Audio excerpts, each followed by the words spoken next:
mama wewe. Kwani wewe unaenda wapi? Hebu subiri kwanza. Wewe unaenda wapi?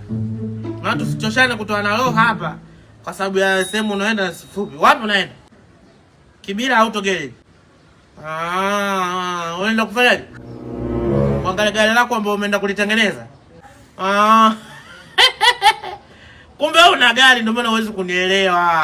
Wewe unapita na gari? Wewe umelikosti damu zako. Na bana shida mimi kupita hapa. Kuna masela mimi siwezi ndugu yangu. Sipiti, cancel. Ilikuwa si mwingine mwenye ujuhudi, mwenye ushujaa, mwenye nguvu za ziada. Cancel.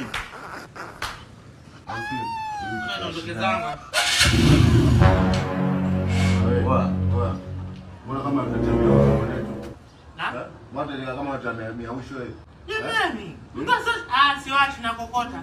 Habari, kwa majina mimi naitwa Mr. Black aka Kibira Auto Garage. Sisi bwana tunahusika na vitu vingi sana, ikiwemo na service na magari, lakini pia tunahusika na kubadilisha rangi gari lako. Yaani wewe ukiwa na gari lako la milioni 2, milioni 3 ili ulionekane la milioni 400, 500, nyinyi hapa Kibira Auto Garage. Na tunafanya hivi kwa sababu tunaokoa watu wengi sana ambao wanacheka mtaani au wanatembelea pasi, wanatembelea njoo hapa tukubadilishie hilo gari lako tuonekane kama Benzi.